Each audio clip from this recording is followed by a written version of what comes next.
Right, ready? Will the owners throw Moyes? Now, before we get onto this, I actually wrote these questions before he came out on Talksport. So I was preempting it, but I was on All East TV on Friday because they don't understand it. They're like, well, why is everyone? And I'm like, this is the thing he does when he wants to throw Moyes under the bus. So any manager will come out, put something out in the media, and what we do is we wait for Moyes to struggle, and it's crazy. I mean, where do we start, Mark?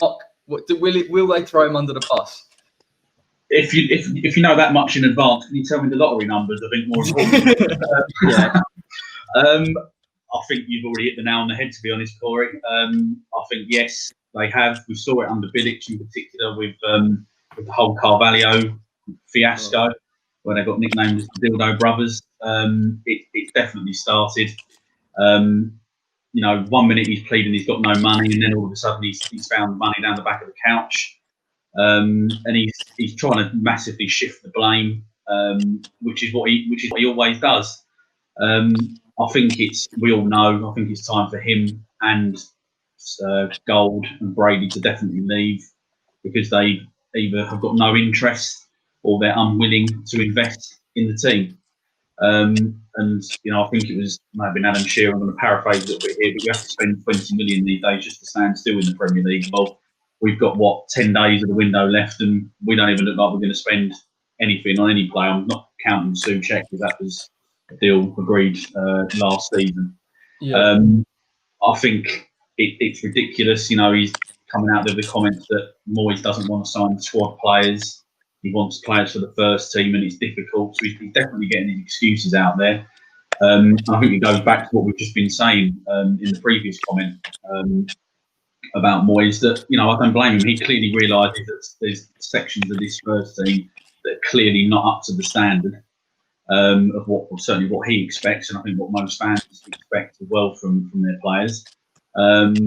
So of course he's going to want to go and spend money on a first team player, because why just keep signing average squad players all the time? Because we're just going to end up in the same situation whereby we have two good games from someone. Oh, brilliant, we've got the solution, we found a player, and then he has a run of terrible form, and then you're like, well where do we go with this now? Definitely Sullivan threw Moyes under the bus with that interview in the week. I think a lot of us will agree that he probably wasn't our first choice to come in, obviously, when he did it in both occasions. But for me, when he come in this time, I was like, you have to back him a little bit. Do you know what I mean? He has done the job he's been asked to do. Give him some players. There are clear weaknesses. But what was even more startling for me is he comes out on radio basically saying, yes, we've bid for Tarkowski. We've got £40 million. We're not going to pay £40 million. So now every club that we go to knows our transfer budget. Yep. I mean, Henry, what do you think that sort of bodes for us going into these final few days of the transfer window? Well, it definitely makes everything a lot more difficult, especially when you hear some of the rumours, the bids that we are putting in. Like Tarkowski, I never thought he was going to come. I wrote an article about it saying I just think it's unlikely. He never fit the mould of that Red Bull project that David Moyes spoke about when he joined. I actually thought Moyes' appointment this time round was a more important appointment than when Pellegrini came in, because it just showed where the board were going. Right, either we're going to carry on, we're going to push forward with this new start with Pellegrini and investing, or we're going to go back. And that's all it showed. But in terms of saying we've got £40 million to spend and we're not going to spend it on the 28-year-old from Burnley, it just shows that everyone, like you said, this is our transfer budget, and we already know we're not going to give you £40 million no matter what player we're buying up front this summer. We're going to put it in instalments. I understand why clubs do it, because it's helps with spreading the revenue and taxes and everything like that to make your books better. But I mean, when you hear the rumour of Wesley Fofana, where we've offered 33 million or 23 with 10 million add-ons, it's over 6 years. Yeah.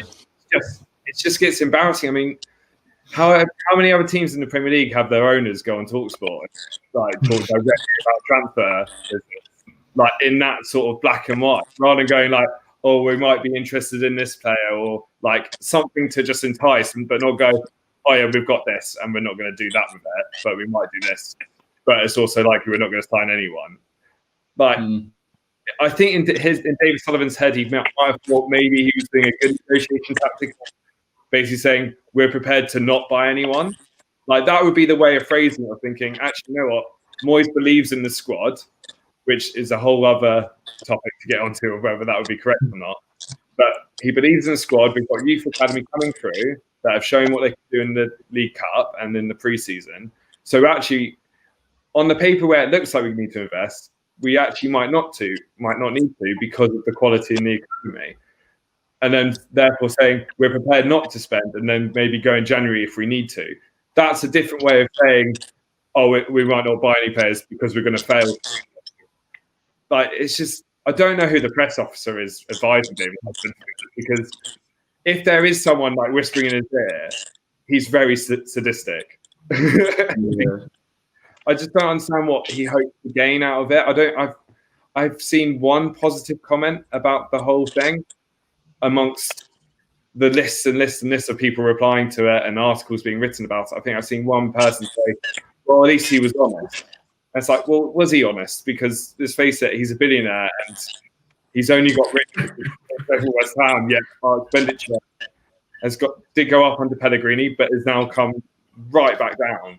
So I imagine if he'd come out and said, oh, January was the biggest January we've ever had, where it's a hard time to buy players, and we spent or agreed to spend near £40 million with Bowen and Souček, and then said, and also we paid the rest of the Souček bill in the summer, had to pay 12 million or so for Alex instalments, because I think there were 2 of them, and other players' instalments that we've had to pay. Just come out and be honest. I think fans would be a lot more accepting of the situation if he was just like, look, we're trying everything we can, but we have to do this, we have to do this, we have to do this. On paper, everyone looks at it and says, we live in a stadium that's only paid so much in rent and everything like that. But and I know obviously you get a lot of the finances on companies' hands, but if they just come out and said, look, this is the situation, we're going to try our best, and if it doesn't work, we'll be open to ideas, input from the fans. Like, it's just the fact of always sort of blaming someone else, passing the buck from them. Like over the summer, everyone's saying, we can't sign, COVID's destroyed like any finances, and then Wolves have spent how much money? They've just spent £30 million on a Barcelona right back. But Everton, James Rodriguez and Decore and Alan, while also agreeing to build their new stadium. So they're not really being affected by COVID too much, because they're expecting an outlay of hundreds of millions of pounds in the next couple of years that they've agreed to. I'm really sorry about the dog. I know but like, no one else is struggling. We're the only team that's struggling. I mean, if you look at the Championship, Nottingham Forest have signed 13 players this summer. They might not be good, but they're still agreed and paid for it. Like, we're the only club, I swear, that I can think of the top of my head that is actually sort of struggling through COVID. Watson. But yeah, it's just trying to sort of peddle a story that everyone knows that doesn't add up.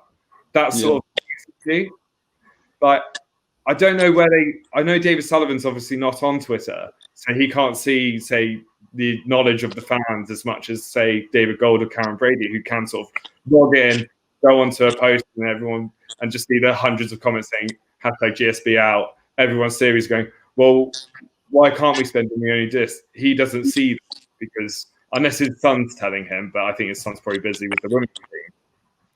Yeah. Like, it's just the whole. I think he's just in a bit of fantasy world, to be honest.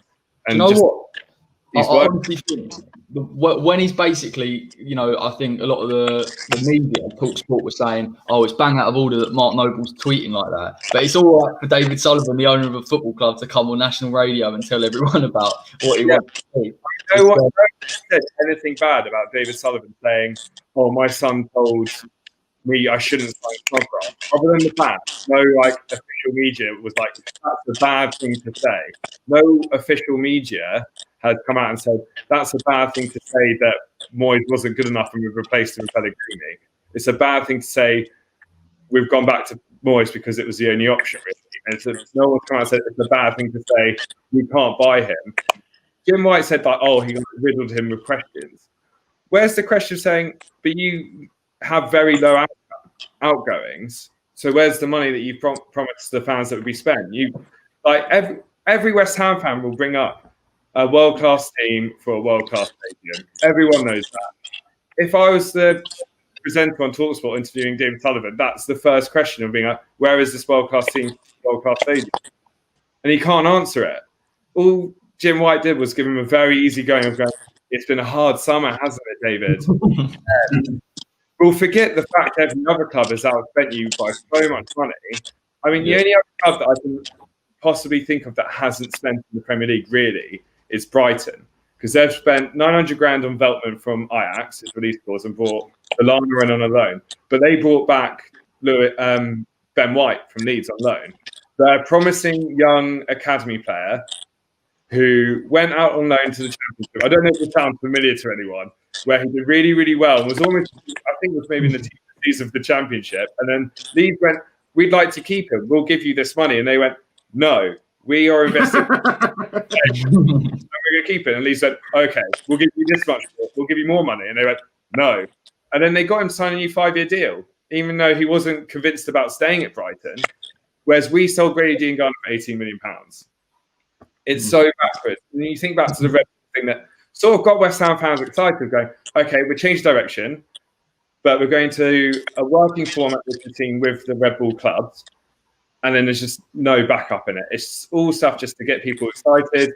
Season ticket sales. I don't know how many people have already rung up the club saying, I renewed, but I want my money back already because I'm not going to be in for 6 months and season's will be over by then. Like it's the same thing every year, really. I think the only times apart from it was when Pellegrini came in and they had to spend because they had Pellegrini there, and Pellegrini would have been well up against it, basically. That's why they had Huselios in. That was the other thing with the interview where he said Huselios came in, like we appointed a director of football and it didn't work. It's like, yeah, because you did it not the right way. You appoint a director of football, he's separate to the manager. They're not the team, like it's not a team. The director of football outlives managers and appoints people who suit the players and suit the system you're trying to build to. It's such a scattergun approach to everything that we do. Yeah. I mean, sort of for you, Tom. I mean, yeah, they're throwing him under the bus with this Talksport interview. Do you think they'll throw him under the bus with this Declan Rice transfer? I mean, obviously Chelsea's dire performance yesterday showed their defensive weaknesses, so it becomes more and more likely that they're going to bid something at some point. I mean, to answer the question specifically, I don't think they are. I think he lives under the bus. I think he knew when he came here. It's the second time he's done it. He knows these guys inside out. And they're just really clever with who they appoint because they've gone after someone who's never going to get a job at this level again. End of. Yeah. It's no different than any other industry at the moment. Times are tough. You know, a lot of us probably do jobs we don't like. For bosses we might not like either, who, you know your situation. And so they'll kind of peddle the scenario. Well, if you're not here, you're nowhere. You're out of work. So I don't think he's under the bus. I think they just chose a very clever appointment, and even that sort of speaks volumes of the sort of dysfunction in the boardroom. You've got David Gold, who's always championed Moyes, and he's always wanted him. Sullivan never wanted him. I mean, Sullivan's he's another one that I've thought for a long time with David Sullivan. You know, surely you can't be that stupid. But every single year that goes by, he proves that he is. I mean, he's not a very intelligent man. He's not a there are some people that are quite clever with how they kind of manipulate the media, but this guy is just so, you can telegraph everything that he does. Every article that's leaked about our club, you can tell which source he's in with and whether it's him using the media to put a story out there.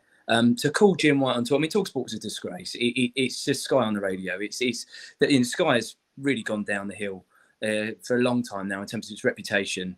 You know, Sky sources report. I mean, they're just a disgrace, those guys. There's no validity in what they say. And Talksport's no different. You know, they find something, they find a fan base like one of ours that's very passionate. You know, they know they throw something out there, they're going to get clickbait left, right and centre. They're going to get people phoning in, effing and jeffing. It's what they want. They control that. David Sullivan controls his connections with Jim White and that guys. So, I mean, I think his interview was incredibly badly timed. But at the end of the day, he doesn't care, does he? I've never been convinced he's a fan and he really cares at all. The biggest thing with them, I think, and it's sort of getting away from the subject a little bit, they've just been left behind. We've been left behind with it. I mean, outside of the stadium move, which was really a freebie that came along, Had it not been for an Olympic Stadium sort of being around the corner, we were never going to do an Everton and build a new stadium in situ. We were never going to do a Tottenham and build a new stadium in situ. It was never going to happen. So if you take that out of the equation, which they've kind of got as a freebie, what have they really done to push the needle? I've always said it. They're rich and other clubs are wealthy. And that's where football's gone now. Football's not you don't see, sponsorship for sort of local paint and glue companies around the side on the advertising hoardings, like that's the era they belong to. That's the era that they know, and that's where they're from. These are old men, they are old men left behind. They're guys at the £1,000 buy-in blackjack table, and they belong at the £5 buy-in blackjack table. They don't, whether they own the money or not, they're not interested in investing at the level that's required. And that's it. End of. So I don't think Moyes is under the bus. He knew all this when he came along. He's not come along. Pellegrini was thrown under the bus. Bilic was thrown under the bus, and they do throw managers under the bus. But I think with Moyes, he's just a puppet. He is just a puppet. He's not under the bus in any way, shape, or form. This is his last job. He's a dinosaur. He's of the same era. He's of the same. We're an early 2000s club at the most modern, if not 90s. Everything about it. Take the stadium out of it. The training ground, the manager, everything. The scouting approach. Everything about our club is circa 1999, maybe 2000, if you're being generous. I don't know if you all saw the picture that's done the rounds of Fleetwood's training ground. Yep. I mean, okay, it's quite cleverly done with the lighting and this, that, and the other. But I don't care what lighting you do. I don't care if you get Ron Howard to try and build a set around it. Our training ground is a fucking joke. It's disgusting. Fleetwood's, sorry to butt in, Fleetwood's training ground, at least it's a permanent structure, unlike our stupid portal cabins that we've got. Yeah. With the lighting. When I was a kid in the 80s and your school was being renovated, they'd wheel in some mine. That happened at my secondary school. Exactly the same. You might do art in a building like that for 6 months with a leaking roof while they're building an extension on your school. But no, that's where we've got a We're apparently. I mean, look at the stake of football now. Back in the day, you had local businessmen owning clubs, local sponsors, local players, right? These are multi-millionaire play sets, aren't they? Really, these are, if we're really delving deep into this, they're probably money laundering a lot of these clubs. It's something to put money through, and it's a way of cleaning your money. Most of these owners are corrupt as hell, and sort of, probably in bed with world leaders. And look what we've got. I'm not saying I want that. But I'm just saying we are just the most. It's embarrassing at every level. As we've talked on earlier, there are championship clubs with better infrastructure, not just training grounds, but just how they're set up, who they look to appoint, their vision, their goals. I mean, anyway, Moyes is not under the bus. He's under the steamroller. He's under the steamroller, and he knew it when he went there, the silly bastard. But it is what it is for him. This is his last big gig. He's the last of the dinosaurs. Maybe Steve Bruce. There aren't many of them left. Yeah, no, do you know what, mate? I think you're bang on there, to be fair. Like, there is that dynamic between him and the board where he knows that's his last job in football. They know that he's under the cost and he can't get another one. It's almost a bit of a marriage of convenience between the two. And it's so, it's just frustrating to see, mate, because you can say what you want about Pellegrini and things like that, but for a short period of time, it did seem like he was forcing the board's hand a little bit in terms of giving a director of football, giving the money, allowing him to build a team. And then they renegated on it completely. Now they've got another yes man in, and it's I think you hit on a good point there. And I think that they did renege on it a little bit, but they didn't like it, did they? No, exactly. Like it at all. Yeah. And I think the thing with Moyes, where I think he is, the one thing I will say where he is being thrown under the bus, I don't know who came up with this concept. And he has got a nickname, hasn't he? Doddering Dave. I don't know where that came from. I wouldn't be surprised if that's been invented by Moyes. By Sullivan, because basically what we're hearing is that they're trying to sort of intimate that he's not sure, and because he did cock up with Maddison. He went to look at him and somehow didn't notice a world-class player. I don't know what he was thinking, but either way, they're living off of that a little bit and saying doddering Dave. He's not doddering. He just wants good players in the positions that he needs. I can't believe Sullivan had the temerity to come out and say, "Oh, well, he doesn't just want any old player." No, why would he? I mean, don't criticise the guy for that. I mean, that's just mental. Why would you? I mean, that's what I mean about the guy is an idiot. He's talk about PR training and whatnot. The guy is just absolutely just vacuous. I've never known anyone so stupid as David Sullivan. And I mean, unfortunately, I think we're stuck with him, aren't we, until this 2023 thing goes through. That's the bottom line. Didn't Sullivan sign like 3 players the next day if Moyes allowed it, kind of thing? He was like, I said, I could buy 3 players by tomorrow. But I see Moyes doesn't want any other players. completely agree with you. Of course not. He wants the right players. It's the whole time. Managers want the right players. They want their targets. They don't want Allardyce to come in and go, oh, Sullivan sometimes go, I've got you a treat. And it's some bloke from South America called Wellington Paulista. Yeah. I mean, if you're getting offered players by an agent for £1 million, players offered you via agent, why are they being offered to you? Because they want them. Because nobody else wants them. Nobody else wants them. Jared Bowen. I think Bowen was the last player where we actually, Palace were locking. We had to go in there. We had to roll up our sleeves. We had to convince that player to come to us and part with money to get them. That's what happens. If you want something that's worth having, it costs money. Yeah. It's no different any other walk of life. It's just as simple as that. You get what you pay for. It really is. I mean, when you say it like that, it sounds quite in favour of the board, because the last time we did that is the last time we actually signed someone. So in terms of their current record, but I agree that's just pandering. Do you know what it smacks of? I don't know if you lot have seen it, but have you ever seen that Barry Fry clip? I think it was on Twitter where he's trying to. That is exactly how I imagine Sullivan trying to sit down with that's exactly how he does it. But who's best friends with Barry Fry? Yeah. David Sullivan. That's the era. That's the era. We might as well get Barry Fry in. Oh God! What's Dave Bassett doing? Get Dave Bassett in. I mean, that's the era we're talking about here. Yeah. Dennis, mate, what are we saying about it? Is there anything else to say? I mean, because a lot of the things I was going to say have already been said, if I'm honest. But just to add in that I still maintain that Moyes knew what he was getting into, but I don't think he comprehended just how bad it was going to be this summer. I mean, we're hearing that he's still the media talk against him is, he's still finalising targets. I refuse to believe he doesn't have targets. What it is those are targets that Sullivan is not willing to get, or they may belong to clubs that outright refuse to do business with us. I mean, after the Haller business, I mean, like I said, I've got friends out in Germany that say most Bundesliga clubs will probably never do business with us because it's caused absolute outcry in Germany. The fact that Frankfurt are still we still haven't paid any of the bloody money. We got told it was going to be resolved after the second payment. We've now missed a third payment, and FIFA have got involved. But we've got 8 days of the window to go, and I feel that interview for Sullivan, when you break it down, is that I can't afford the players that Moyes wants with the money I've got. I've got 40 million, quote unquote.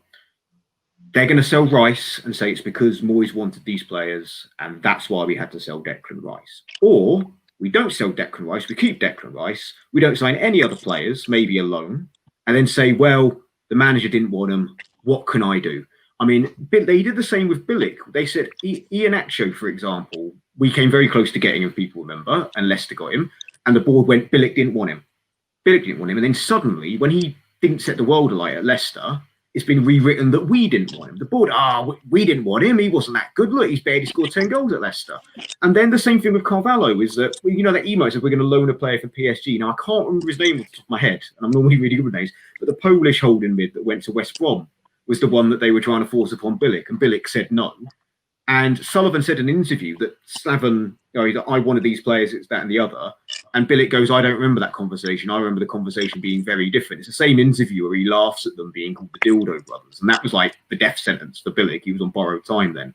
So it's the same thing in my opinion, the same thing's happening with Moyes in that, like you said, you are right in that he's under the bus. He knows what he's getting into. But we're now reaching the end game, in my opinion, where I don't think they'll sack him because it will cost them money. I think Moyes would be stupid to walk, as I've said before on our show, that I think it'd be silly to leave because he won't get another job. However, something I've really paid interest to is Sam Allardyce this week came out and started saying nice things about the board for the first time since he's been sacked. Conspiracy theorists might say he's been approached.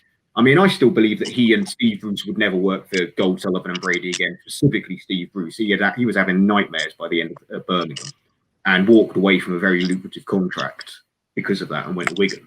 I mean, also, Dyche is making a lot of noise at Burnley. Could it be that the long-term plan is, right, let's just stay up and make there really good reasons to not renew Moyes' contract and then get Dyche, or even go down and get Dyche in the Championship and try and rebuild. Because in their mind, they've done it before. They could do it again. in their mind, they could believe that. But Well, they are yesterday's men. They are yesterday's men. They're mentally stuck in an era where social media doesn't exist, and you can say what you like; it doesn't come back to bite you in the arse. And I've spoken about this quite a few times. They're used to these media games. They don't work now. There's a Twitter. Like it's literally like that bit in The Simpsons where they go like, "Which one of you is the internet?" That's what David Sullivan and Gold are like. They don't get Twitter. They don't understand what these means. They genuinely believe that because 7,000 people have tweeted GBS now, it's just 7,000 fans. It's not just 7,000 fans. It's just there's 7,000 happen to be today. There's loads of fans that want you gone, but they just can't really bother to tweet it. I think they've already decided that Moyes is going to be gone by the end of this season. I wouldn't be surprised if they fall that far down the line. They did it before. I wouldn't be surprised if they've already thought ahead. Maybe Allardyce could be that man. And obviously, if you look at this run of fixtures that we've got, for the next, obviously, Day, the next 6 games, whatever it is, we could realistically be looking at the beginning of November with 0 points, and maybe that could be when Allardyce, Moyes might get sacked before then. By then. They've got a good situation with Moyes as well, because even though he's got, a 2-year deal, he's not on a great deal of money. So they can sack him at any point. This is not going to be like, an albatross of a contract like Pellegrini. So, I mean, I feel sorry for him in many ways. He's an absolute dead man walking. He's damned if he does, he's damned if he doesn't. And even if, the last time he kept us up, no one came in for him. No one was interested in. And he did a bloody good job, to be honest with you, in the circumstances he was in. But no one came in for him.